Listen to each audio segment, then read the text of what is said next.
Assalamualaikum adik-adik. Pada video kali ini kita akan belajar bahagi perpuluhan. Jadi untuk tidak membuang masa, jom kita mula.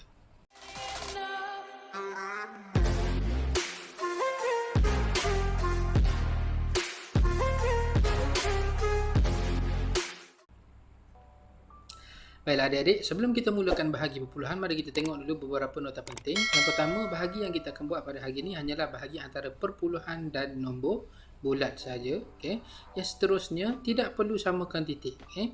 Hanya perlu selarikan titik ke atas. Ini bila kita nak buat bentuk lazim bahagi nanti, kita akan selarikan titik dia. Tak perlu kita samakan titik seperti mana kita buat pada tambah dan tolak. Okay.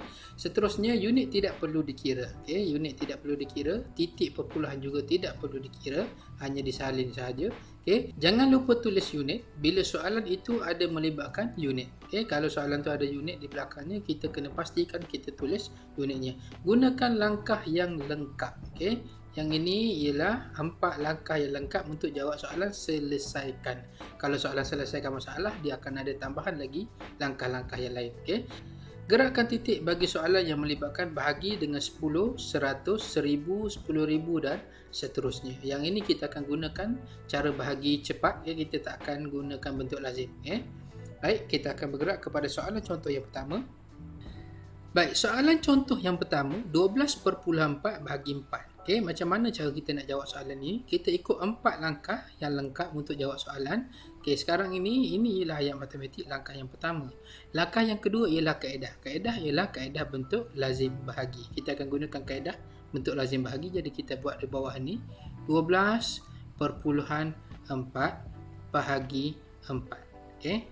Jadi bila kita nak jawab soalan seperti ini, adik-adik kena ingat titik perpuluhan ini kita tak payah pedulikan dia semasa proses pengiraan. Kita anggaplah titik ini tak ada semasa proses pengiraan. Jadi kita kira macam nombor biasa. 1 tak boleh nak bagi 4, 12 kita ambil terus 12. Okay, bahagi 4 kita akan dapat 3. 3 darab 4 kita akan dapat 12. Jadi tolak kita akan dapat 2 tolak 2 sifar, 1 tolak 1 sifar. Okay. Turunkan 4. Kita akan dapat 4 bahagi 4 dapat 1. 1 darab 4 kita akan dapat 4. Jadi tolak kita akan dapat sifar. Jadi di sini sekarang ni pengiraan dah selesai. Titik ni kita hanya naikkan dia bagi selari dengan titik yang asal di bawah. Jadi ini ialah langkah yang pertama. Langkah yang kedua, kaedah kita guna bentuk lazim. Pengiraan kita kira tadi langkah yang ketiga. Dan seterusnya langkah yang keempat kita keluarkan jawapan. 3/1. Inilah jawapannya. Contoh soalan kedua, 25/6 bahagi 4. Macam mana cara kita nak jawab soalan ini? Sama juga, kita akan ikut 4 langkah. Ini ialah langkah yang pertama, ayat matematik. Langkah yang kedua ialah kaedah. Kita akan gunakan kaedah bentuk lazim. Jadi 25/6 bahagi dengan 4. Jadi 2 bagi 4 tak boleh. 25 bahagi 4 kita akan dapat 6. 6 darab 4 kita akan dapat 24 tolak tinggal 1. Turunkan 6 dapat 16. 16 bagi 4 kita akan dapat 4. 4 darab 4 kita akan dapat 16. Jadi kita tolak sini dapat sifar. Baik. Bila dah selesai pengiraan, baru kita tengok pada titik perpuluhan. Titik perpuluhan ni kita naikkan saja bagi selari. Jadi langkah yang pertama ialah ayat matematik tadi dah selesai. Langkah yang kedua ialah kaedah bentuk lazim yang kita buat.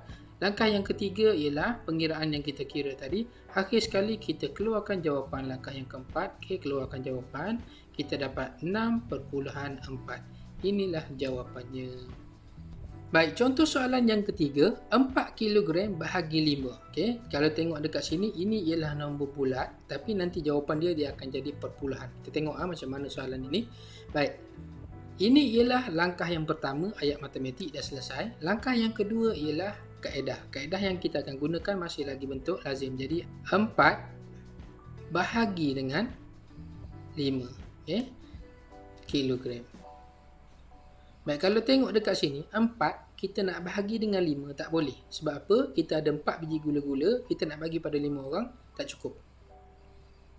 Jadi caranya ialah kita kena tambah sifar dekat belakang ini baru kita boleh kira. Tapi kita tak boleh terus tambah sifar macam ni. Sebab apa? Soalan asal ialah 4 kilogram. Tapi bila kita tambah sifar macam ni, dia sudah jadi 40. Kita dah ubah nilai dia. Jadi kita tak boleh buat macam ni. Caranya ialah kita kena letak satu titik perpuluhan dulu, baru kita letak sifar. 4 perpuluhan sifar masih lagi 4. Kita tak ubah nilai dia. Okay? Jadi 40 bahagi dengan 5, kita akan dapat 8. 8 darab 5, kita akan dapat 40. Jadi kita tolak di sini sifar. Okay. Seterusnya, titik perpuluhan ini kita naikkan saja ke atas. Tapi titik perpuluhan tak boleh tinggal macam ni. Kita kena kepit dia dengan nombor. Jadi kat sini kita kena letak sendiri sifar. Tambah sendiri. Okay. Kilogram kita salin sahaja. Jadi kita akan dapat jawapan di sini. Sifar perpuluhan 8 kilogram. Okay. Ini langkah yang pertama tadi, ayat matematik. Langkah yang kedua, kita bina bentuk lazim. Langkah yang ketiga, kita buat pengiraan. Dan langkah yang terakhir, yang keempat ialah keluarkan jawapan. Inilah jawapannya.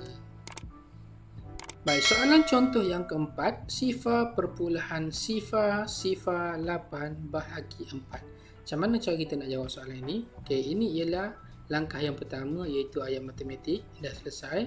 Langkah yang kedua ialah kaedah. Kita akan gunakan kaedah bentuk lazim. Jadi kita akan bina bentuk lazim dia. Sifar perpuluhan sifar 8 bahagi 4. Macam mana cara kita nak kira? Okay, sifar ni pun kita kena kira juga. Okay. Sifar bahagi 4, kita akan dapat sifar. Sifar darab 4, kita akan dapat sifar. Tolak tinggal sifar. Okay. Turunkan pula sifar yang ini. Okay. Bahagi dengan 4, kita akan dapat sifar. Darab balik dengan 4, kita akan dapat sifar. Tolak, kita akan dapat sifar. Okay.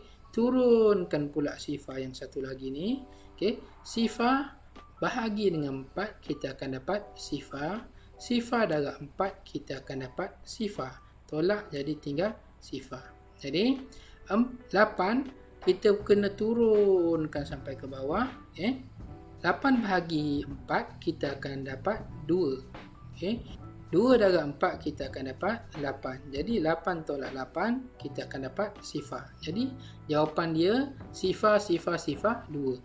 Titik perpuluhan ini kita akan naikkan selari dengan yang bawah. Okay. Kita akan dapat sifar perpuluhan sifar 2. Jadi kita naikkan jawapan kita di sini. Sifar perpuluhan sifar 2. Okey, inilah jawapannya. Baik, contoh soalan yang seterusnya. 8.5 bahagi 1000. Untuk contoh kali ini, kita tidak akan gunakan kaedah bentuk lazim. Tapi kita akan gunakan kaedah gerakkan titik. Kalau kita tengok pada nota kita di awal tadi, gerakkan titik saja bahagi dengan 10, bahagi dengan 100, bahagi dengan 1000, bahagi dengan 10,000 dan seterusnya. Jadi untuk soalan kali ini, kita hanya akan gerakkan titik saja. Kita tidak akan gunakan kaedah bentuk lazim. Jadi 8.5 bahagi 1000. Okey, ini ialah ayat matematik dia, langkah yang pertama. Langkah yang kedua ialah kaedah. Kaedah kita akan gunakan, kita akan gerakkan titik. Jadi nanti kita akan tunjuk kita gerakkan titik. Jadi untuk pengiraan dia, kita kira di sini ada berapa sifar? 1, 2, 3. Kita ada 3 sifar di sini. Jadi kita akan gerakkan titik ni sebanyak 3 kali ke arah kiri. Jadi 1, 2, 3. Okey, sekarang ni titik sudah berada di sini. Tempat yang kosong ni kita akan letak sifar, tak sifar semua ni. Okey. Jadi sifar perpuluhan sifar 8.5. Okey. Inilah jawapannya. Walaupun di bawah ni tidak ada bentuk lazim dan juga jalan kira, tapi sebenarnya ini sudah dikira sebagai jalan kira. Jadi anak panah ni dengan titik ni semua ni kita kena tunjukkan supaya orang tahu bahawasanya untuk soalan ini kita gunakan kaedah gerakkan titik. Baiklah adik-adik, itu saja untuk video pembelajaran kita pada kali ini. Semoga kita berjumpa lagi dalam video pembelajaran yang akan datang. Assalamualaikum warahmatullahi wabarakatuh.